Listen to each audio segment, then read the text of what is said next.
Hey there, Dave Paulides, Canine Missing Project. Copyrighted edition for our video channel, wherever that may be. So, hopefully this is going up on Sunday morning in the United States. We'll see if it makes it. But it's been a rough couple days, I'll admit it. And our Friday video being stricken by YouTube was a pretty big shock, I gotta say. We sat around and we still are baffled about why it was done. Other than we hit some major nerves with some people. And if that's the case, so be it. If you look at the description of this video right below, there gives a list of information, contact sites and things for us. If we've landed on a different platform by now, it'll be listed there. And you can go there and you can watch the last few videos that didn't make it here. So, yeah, it's been a rough ride. Learning different things, trying to find a place that we can exist on that doesn't rip us off. But so be it. I appreciate you guys having the flexibility to hang with me. But I also know that there's a core group of haters, trolls, First Amendment people who don't believe in the Constitution. Yeah, those people are out there and they're trying to make my life hell. You know, like I said, I didn't get mad. I didn't get angry. It turned on a big fire in my stomach when this happened. And it made me more resilient than ever to ensure that my voice is heard and that the news reaches a group of people who don't get it. I don't mean don't get it in the wrong way. I mean don't get the information, unable to obtain it, don't know where to find it, etc. So, yeah, it's going to happen, guaranteed. Where, when, how, and why. If it's not listed under the description of this video or under a pinned comment, it'll be coming soon. All right? So, let me start off with the first letter. And it is, your stance on mental health issues here in this country is spot on. As a retired teacher, coach, and school administrator, I'd like to take this point. I would like to point something out that is true tragedy. School counselors are trained for many things, and they are assigned in many cases to work with hundreds of students and families. There are not enough of them in schools, and under the current inclination of school boards I have worked with, there is a greater desire to hire a winning coach rather than a counselor or an outstanding educator, if you can find them. For several years, teachers were lasting 5 years before choosing to go on to another career. Unfortunately, that is now down to 3. Finding a teacher who has inspired children and educated them for more than 30 years is a thing of the past. This is also true for school counselors. We need more school social workers and school psychologists. There are very few people seeking these types of careers. I could go on to this at length. However, let's say that the mindset that everyone gets a ribbon and deserves a good grade is perpetuated by some parents, and that has destroyed some of the key aspects of great schools. Since you're a former police officer, I'm very interested in your stance on insurrection of January 6th. As a conservative, I agree with some of the things you talk about that are political in nature. I disagree with others, and at times I question your statement about telling only the facts. But I do agree that you have every right to state what you say. The loss of your son is a terrible reality, and I believe that the quest that has been the result of his death has been a lasting impact on many who share the same feelings about our country's need for focus on mental health at all levels. God bless you, and praying for you and your family. Thank you, sir. And that brings in January 6th. What do I think of that? Don't think we've been told the whole truth. That's what I think. You know, the FBI did an investigation and said that there was no organized effort to take over the Capitol that day. Well, if the FBI did that, then what is this January 6th commission doing? And why did the commission kick off 2 Republican members? They never stated why. They just kicked them off. I'm somebody who believes in the absolute right to an investigation on anything. But you know what? Both sides need to be represented. And to have just one side represented gives an indication to others on the outside that it's not going to be just. Recently, they interviewed a man named Kash Patel, who was a Pentagon chief of staff at the time for Trump. He stated on the record that President Trump authorized the National Guard, 10 to 20,000 of them, for January 6th, 4 days before it happened. Or correct that, 2 days before it happened. That approval was given to Mayor Bowser from the District of Columbia and also to the head of the Congressional Police Department, and the overseer of it was Nancy Pelosi.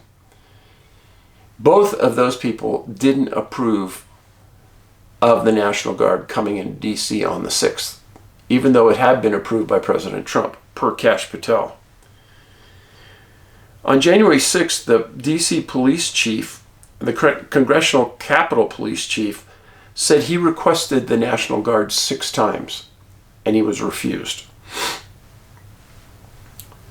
Where are the communications between he and Pelosi, or he and the powers to be, where he was requesting the National Guard? Why wasn't the National Guard approved? Especially since intelligence at the time indicated there was going to be a mass rally, which is why President Trump approved the National Guard. So why weren't they approved? And then we all saw the Capitol Police pulling back barricades to allow people in. At one point, we saw them standing in front of a door just before Ashley Babbitt was shot, and they weren't being assaulted. They were just standing there, and nobody was hitting them. We saw that. And then all of a sudden, they got up and left. And then people started to attack the door. And then right after that, Ashley Babbitt was shot. And what do I think about that? Well, it was Lieutenant Michael Byrd was identified as the shooter. And nobody has ever claimed that Ashley Babbitt had a weapon in her hand. They never accused her of committing a violent act against a person. She wasn't wanted for a deadly felony. What were those people doing in that hallway? You know, I've thought about this 100 times. And as a police officer, if somebody enters a building with no intent of theft and no intent of committing a felony, just enters a building, trespassing. Trespassing is a misdemeanor. Now, if you enter the building with the intent to commit a theft, that's a burglary. Or you enter the building to commit any other felony, that's a burglary. Now, if you go in and you commit vandalism, which is over a certain dollar figure, then that becomes a felony. But just the mere act of entering a building, in my world, in California, it's just a misdemeanor. So, I didn't see Ashley Babbitt assaulting anybody. I didn't see her attacking anyone. I didn't see or hear anyone claim she had a weapon in her hand. I didn't hear that she was attacking anyone with intent to injure. But you have Michael Byrd pointing his weapon at her, discharging the weapon, and killing her. And then the Department of Justice cleared him of all wrongdoing.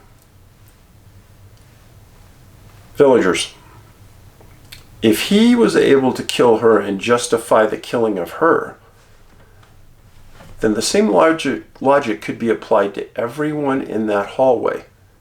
He could have shot and killed all of those people for doing what? Never heard the explanation what they were doing that justified killing them. I don't still understand why he hasn't been brought up and his interviews with officials been released, because that would have been a criminal investigation.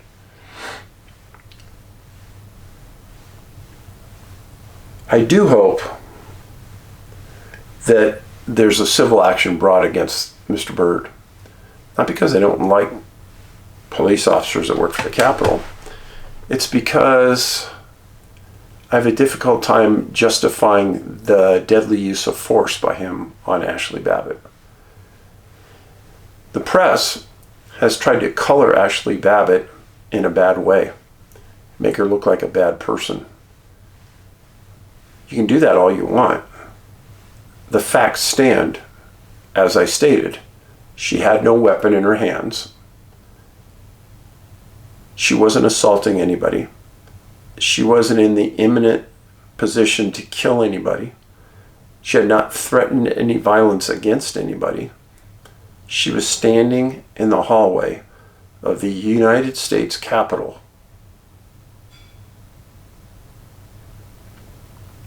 Sorry, I don't see it. But that's just me. So, let's move right on to the first case that I want to talk to you about today. And that first case involves a young man named Daniel Marks, 24 years old. He went missing November 10th, 2005 at about 4:30 p.m. That's Daniel. He was raised in Girard, Ohio. Now, when I read Girard, Ohio, it's one of those things that made me sit up in my chair and go, wow. Girard is essentially just a neighbor of Youngstown, Ohio. Spent a lot of time in Youngstown for 2 years. Ben played for the Youngstown Phantoms in the United States Hockey League. And when you're a hockey player in the United States and Canada and you want to go play for a Division I school, you best go to the USHL and spend a few years maturing, getting stronger, bigger, faster, and then a Division I school will pick you up. That's what happened with Ben. And his time in Youngstown was sobering, to say the least. Youngstown is a pretty rough town, and his team had to travel lengthy distances on a bus sometimes to games. But Girard, Ohio, Daniel Marks. I read that and I thought, wow. But here's a little something about Daniel. He loved art and music, especially the keyboards. His sister described him as different. He was the youngest of 3 kids. He loved traveling. He'd been to India, Central America, Yellowstone National Park, Yosemite, Grand Canyon. He was extremely outdoorsman. He was a very experienced climber and camper. Most people would say if anyone was going to go to the outdoors and live and survive and really know the risks, it would have been Daniel at 24 years old. So he liked to travel around the world, and people didn't know where he was at certain times. This was the case in November of 2005. So he arrived in Kauai, Hawaii on November 9th, and he stayed in a hostel, a youth hostel, for the first night. On November 10th at about 4 p.m., he got a ride from some people to the Kalalau, K-A-L-A-L-A-U, lookout. And he went there because he'd done some research on the place. And the Kalalau Valley is considered to be almost mystical by some. It's very, very rural. There's some squatters that live there now. It's beautiful. People can live off the land there. It's considered a forest, a U.S. forest. Can't take a motorcycle in there, etc. There's a couple ways in. You either come in from the ocean side on a beach, or you come down from cliffs from the Kauai lookout. Now the lookout has some hellacious cliffs, almost 4,000 feet straight down. But if you look online, supposedly there's some trails that can go down this way. Well, Daniel was the kind of guy, he was a outdoorsman, etc. This wouldn't have been a big deal. Well, some people were at the lookout on November 10th and talked to Daniel when he was making his way down towards the cliffs. And somebody asked him, "Hey, where are you going?" And he says, "Oh, I'm going to go into the valley this way." And the man said, "Wow, that guy's got some guts." But the family, this husband and wife, saw him go down into that area. Now, Daniel's dad was a U.S. federal judge in Cleveland. And Daniel was supposed to fly into Minnesota to meet his sister near the end of this trip. Well, he didn't arrive. So the sister hacked his email and determined that he was headed towards Kauai. Well, the family hired a private tracker, and the tracker went to Kauai Lookout, and they did find what they thought was a footprint going down to the bottom of the canyon. So this is where the lookout is, right here. Give you up close on it. A lot of water in the area. Well, on those upper ridges, they found a couple footprints that they thought were Daniel's. There was a massive search. He wasn't found. He was supposed to attend grad school at Portland State University in Oregon after he met his sister. Now, the searchers that went in both directions on this case, from the cliffs and from the ocean, said that there were squatters living in the valley. And they believed that some of these squatters could be dangerous. So, make a long story short, big searches lasted for weeks, all kinds of support. Daniel was never found. Now, the general thought was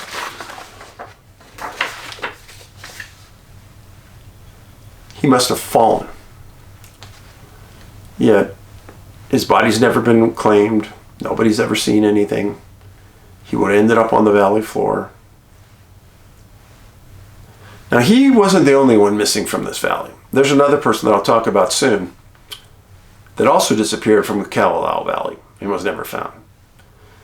Like I said, some people believe that there's a portal in this valley, and that might be the attractant to some people. Who knows? All right, back to a letter. Dear Dave, unless and until humanity achieves the perspective adequate to see our true situation as humanity in Earth, then we will not understand missing 411 cases and a whole spectrum of other symptoms of our domestication. All nations in Earth are owned by the same business, and that business is very old and wise. We ourselves weave a cloak of plausible deniability that serves to keep us domesticated, dependent on that cloak, and blind to reality. Techniques and technology that include powerful, covert, applied behavioral psychology work to keep us domesticated. Human domestication works because it is very old and well tested. Institutions like capitalism, communism, and religion are part of the CABSI science that drives us and controls and optimizes desired human behavior. The symptoms you are observing and illuminating as missing people is just a small part of the occult being protected by the cloak we ourselves weave. So why do we weave the cloak? Because we are GMO, domesticated and designed to be controllable and to do most of the domesticating ourselves. We people diverge from the domestication. They become a threat to organized crime or the galactic business that is using Earth and humanity.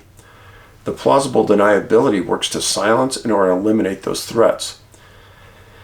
But I've written to you about this all before, and you say something like, you get this all the time.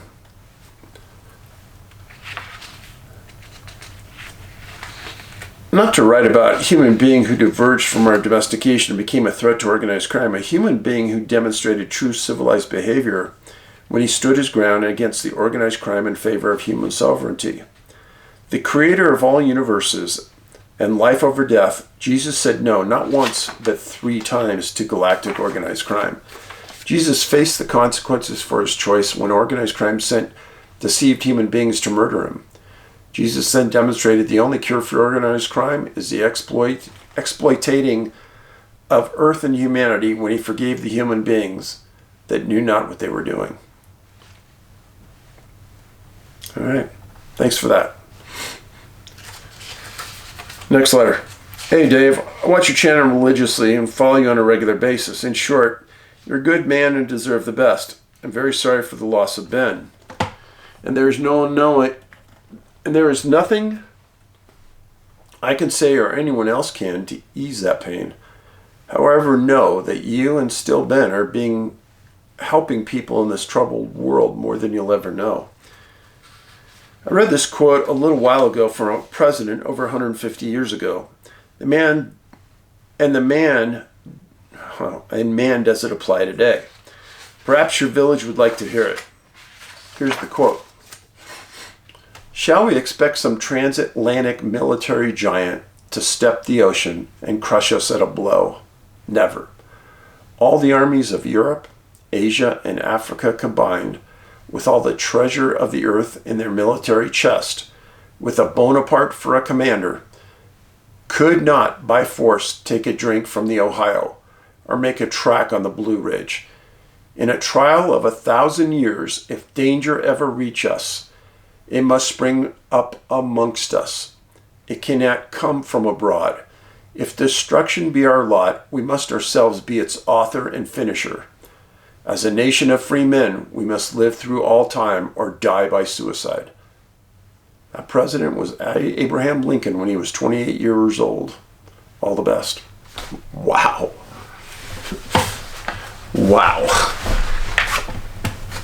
Well said, Abe. Okay, I got to be careful with this. I got a letter from a reporter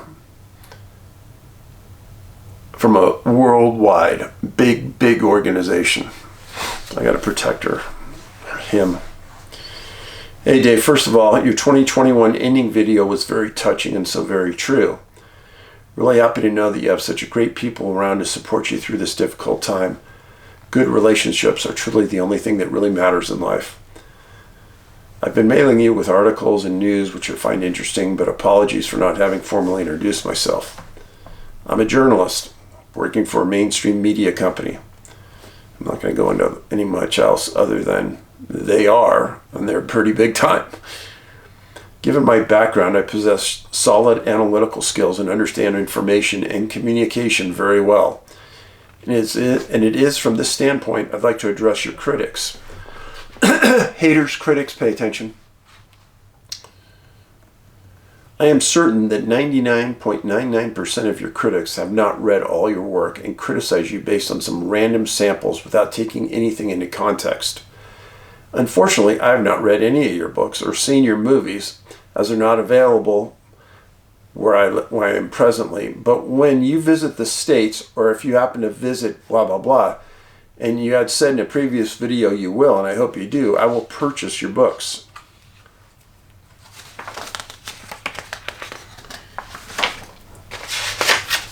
And watch your movies, etc.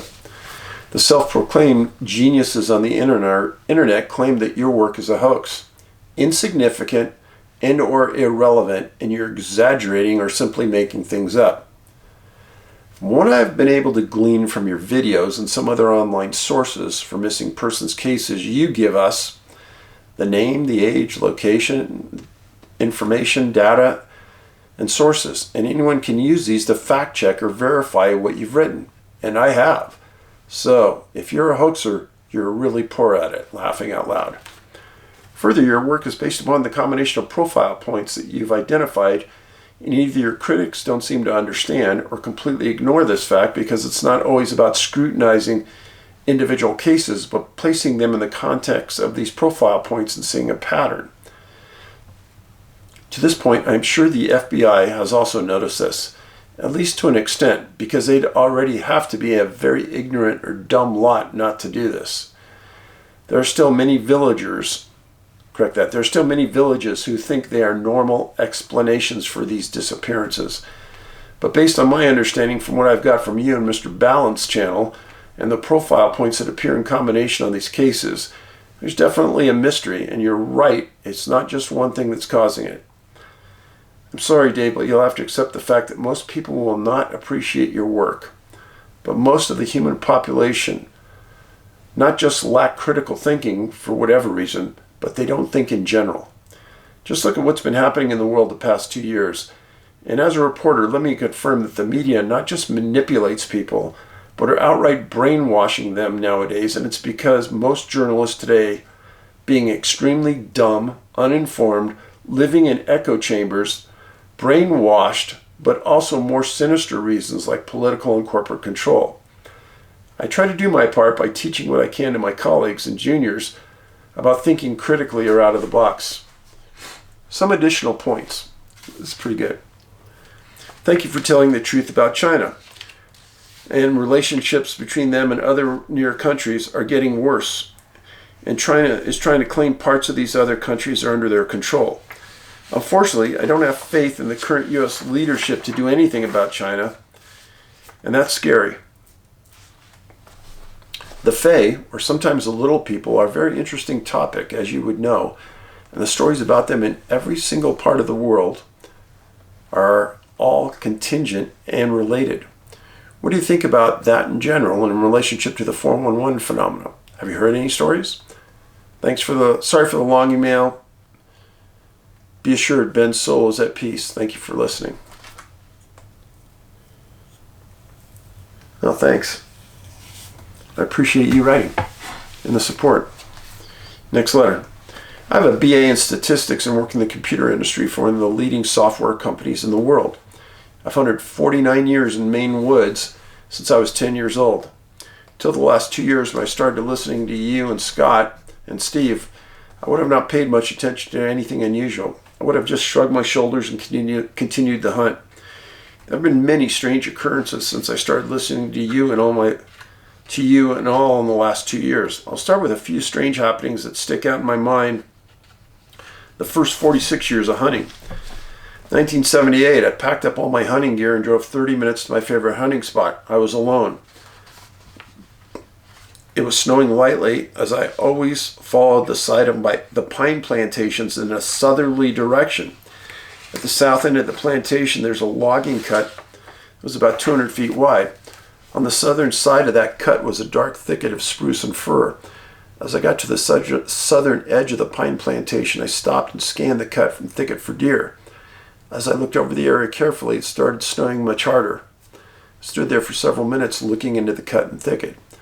Out of nowhere, I suddenly had an overwhelming urge to retreat and abandon the hunt. This was very, very unusual for me as I was unaware of cryptids or anything else that would frighten me out of the woods. I knew this area well, but I retreated as my instincts were telling me. For me to leave the woods is just not normal. I live for the deer season. Well, I'm glad that you paid attention to that inner voice in your head. 79 or 80. My best friend, myself, and a third person were driving around shining fields looking for some big bucks to hunt in the fall. This is a legal activity in the summer. Just as we crested the top of the hill and started down the other side, we saw a very tall, dark, bipedal animal cross the road in a split second. Its eyes were green and seemed to glide across the road. There was no head bob at all. The side of the road had steep banks on both sides, and the three of us were silent for a few seconds and then asked, "What do you think we just saw?" The response was Bigfoot. We raced to my house, grabbed my 30-30, and went back to investigate, found nothing. That night I watched where the creature walked under a particular tree limb and noted its height. In light of the next day, I went back to check it out alone. The limb was 9 or 10 feet high. Figured the thing had to be 7 or 8 feet. We had seen the Patterson-Gimlin film, but we thought if these creatures existed, It would be in the wilds of Pacific Northwest, not Maine. We never spoke of the event again. Over the years, I questioned what we really saw because I couldn't rationalize how the eyes glided so smoothly across the road. It seemed too smooth. Over the past couple of years of listening to people's encounters and confirmation, they seemed to glide at times. I'm now confident again in what we saw, not to be detracted. Well, let me say, the reason I read that part about Bigfoot is after interviewing hundreds and hundreds of witnesses, there's certain things that are said by a witness and that keys on my mind it's fact. Because there's been certain people along my road to discovery that I know really have seen one, and there's certain aspects with that sighting that come true. I will tell you that there were certain aspects about what that man just said that rang true to me, and that's the reason I read it. I read probably 1/100th of the stories I get, so don't get frustrated. I really go through them, and I try to get the ones that really hone into me and make sense and are factual. Okay, the next story. The next story, in fact, the next two stories that you're going to get back to back hit me like a ton of bricks. First one reminded me so much of Ben. Jeffery Zoltowski, 23 years old. Went missing again in Hawaii. This is Jeffery. He was a senior at Wayne State University, and he took a semester off to find himself in life, to find himself. And on January 18th, 93, he arrived in Oahu. He's taken part of a year off again, trying to find his place in life, trying to get comfortable with the world. Well, he arrived in Oahu. And what did Jeffery do? He went and stayed at a Krishna temple in Oahu. I read that and I thought, wow. And then every day after doing chores, he went to the library and he tried to find the island in the chain that had the least amount of tourists. And he wanted to feel the Hawaiian culture. Well, he would call home almost every other day. Loved his family, loved his parents, and he wanted to keep them keep them on track with what he was doing. Well, he was scheduled to return home on May 16th. And again, he arrived in Oahu on January 18th, so he had several months stay there. Well, he found that the island he wanted to go to was Molokai, very remote island. And he found 3 other people that he was going to hike with. And on March 21st, he got separated from that group somehow that nobody was really able to explain. Well, on March 31st, he was walking on a beach on the far northwestern corner of Molokai. And he flagged down a Department of Natural Resources helicopter that was flying along the coast for the state of Hawaii. They landed. They had about a 5-minute conversation. He was asking for help. He said, hey, I have a really bad blister. I don't know, my foot really hurts. I don't think I can make it out of here. And from where he was, it was a 10 to 12 hour hike to get out. Well, the administrators on the helicopter said initially there was no room. Then they said that he wasn't seriously injured, so they couldn't take him. But they did decide that they could take a 60-pound pack. So they took the backpack. And they left him with a tent and a sleeping bag. Well, he gave up his wallet, money, and all these things that were in the backpack. He had blisters, but they didn't think it was that bad. Well, they flew the backpack back to their station house in Molokai, and they put it under a desk, and they forgot about it. Now, when Jeffery was supposed to fly home, he didn't make it. Parents didn't hear from him. And eventually, on May 2nd, 1993, he was reported as missing.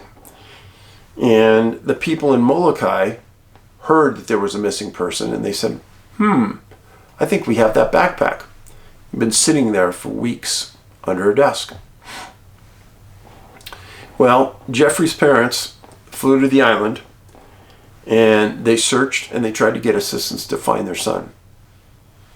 They eventually found a Marine reconnaissance team in Hawaii that was willing to go to the island and search, and they did twice. And that was an amazing effort. They also brought canines. Canines didn't pick up the scent.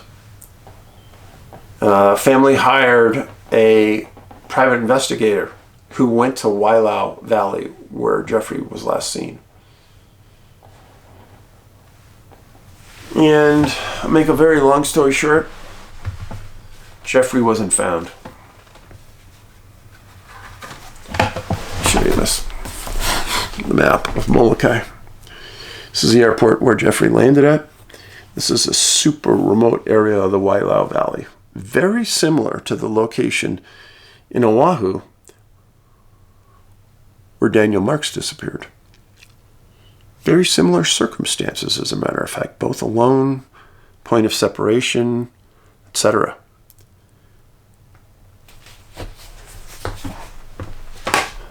Jeffrey's case struck me pretty hard for a couple of reasons.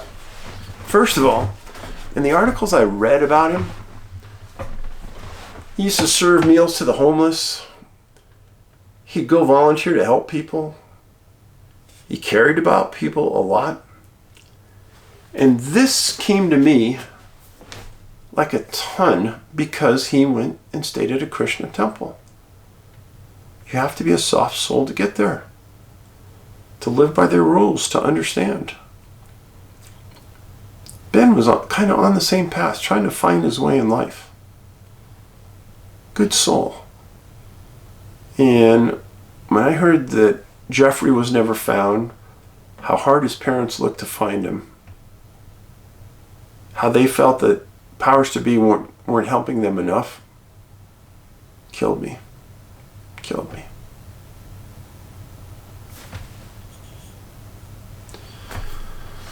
So, third case, a lot different. But you know what? It also hurt me a lot. Paul McCord, 34 years old, a physician living in the furthest reaches of northern Alaska. Paul McCord went missing on October 27th, 1996 at 9:50 p.m. He lived in Point Barrow, Alaska, married. His wife was a social worker. He was a child of a pastor in Wichita, Kansas. He was the first white child to attend an all-black school in Wichita, and something he wanted and volunteered to do. Now, his dad, being a pastor, was one of the first ones to start Meals on Wheels. And his family was known as a family of service throughout Wichita. He ended up going on and attending the Northwestern University. He went to and became a physician specializing in public health. When he was at Northwestern, he met his wife, and they immediately hit it off.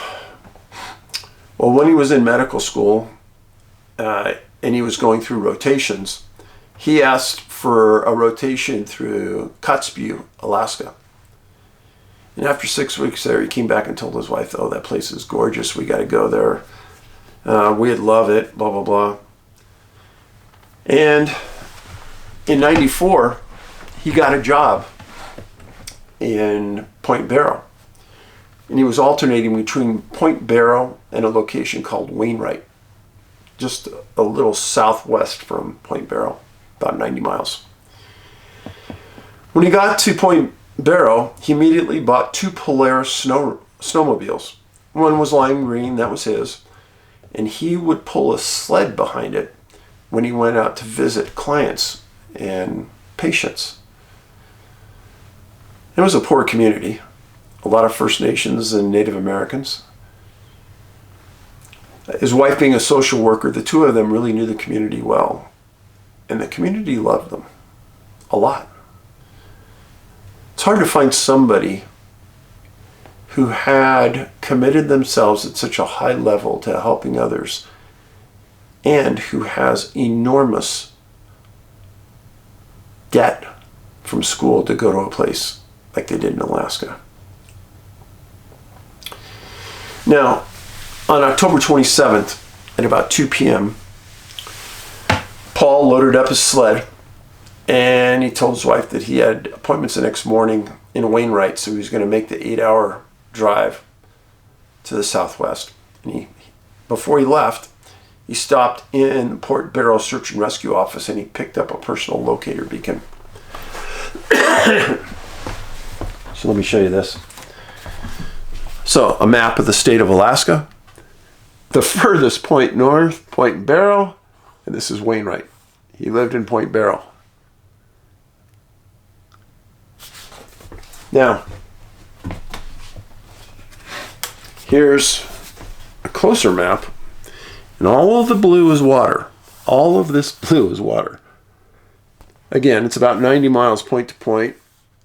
Take about 8 to 10 hours to make your way around. So, at about 9:50 the night he left, about the time he should have been arriving into Wainwright, the National Oceanographic and Atmospheric Administration gets a personal locator beacon alert for an area about 20 miles north of Wainwright. And there were 50 to 60 mile per hour winds blowing. And there was a big storm coming in. Now, the storm, people had known it was coming. So this wasn't a huge surprise to the search and rescue people going out. Now understand something. Search and rescue people sometimes leave under the worst conditions imaginable, trying to save a life. That's what they did in this case. They left and they made the 20 miles from Wainwright out to the PLB GPS coordinates that were coming off the transponder. So they get there, they don't see anything. They searched for several hours. They didn't find anything. And they said that there was a track on the ice that went towards water. But what's confusing to me, really confusing to me, is that if you have 50, 60 mile per hour winds and it's a blizzard, how are they seeing tracks on anything? So they search for several days, they don't find anything. Now, this all happened on October 27th, 96. The following August 12th, guess what washes up on a beach 20 miles north of Wainwright? The Dr. McCord's snowmobile. Let's settle in for a second. Okay. So, this is Point Barrow, Wainwright. About 20 miles north, his snowmobile washes up on shore. Now, I've written about a lot of things washing up on shore. I wrote about a case where a teacher was running in the wintertime and he disappeared. Months later, his body washes up in a solid piece of ice on the Great Lakes. Now, in this incident, where Dr. McCord's snowmobile rolls up onto the beach, that's all I can say is, So that washes up, but the body doesn't wash up. Remember, Dr. McCord weighed far less than that snowmobile. That snowmobile sinks. Bodies do sink, but they also have neutral buoyancy many of the times. not like a snowmobile. Now, the theory is that Dr. McCord either drove into the water or maybe got onto a piece of ice that broke off. But needless to say, he's never been found, and I find the case peculiar. There's also another incident I wrote about in the Great Lakes, this one out of Michigan, where, and I've made a video about this case, where a young man was cross-country skiing and attending school, and they said that there were tracks that went out onto the Great Lakes and out onto the ice, and they disappeared. Again, very similar to Dr. McCord, disappeared, and the theory was he fell in the water and drowned. And then he tells a story, that same person who disappeared, waking up on a grass on the east coast of the U.S., not far from his dad's house, months later. Doesn't know what happened to him, doesn't know where he was. Very peculiar. Now, Dr. McCord's wife, I can't even imagine the loss that she's felt from losing such a great guy. For somebody to be the only white person in an all-black school and to thrive in that environment, he had to be a special person. Coming from a family that's giving, he just had the right heart, you could tell. Wanted to give back to that community that he was servicing. You know how hard it is to find people like that? In an area where I doubt that they had internet. I doubt that they'd have really decent internet today. And this happened in '96, but even today you wouldn't have decent internet. Yeah. Daniel Marks, Jeffery Zoltowski, and Paul McCord. Again, Paul McCord, good soul, physician, cared about the community, majored in public service. Wow. And Jeffery Zoltowski, what can I say? You know, somebody made fun of me a few months ago because I said, it sure seems like the people I research and fit this criteria of disappearing, it sure seems like they're the cream of the crop type of folks. And somebody said, oh, come on, Dave. There's drunks, vagrants, drug users and stuff that fit this mode. No. No. If they were, I'd write about them. And I've talked about this. It's that persona of the person. I can't explain it. And sometimes, truthfully, I have to take a time out from it because I think, wow, all of these good people we've lost from Earth. Where are they? I mean, why would they have, if somebody chose them to leave, why them? We need more good people. We don't need these problem makers. But these good people that really contribute to society. Yeah. Anyhow, I appreciate you being here, and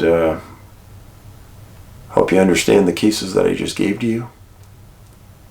And we'll hope to see you soon on whatever platform I'll be on.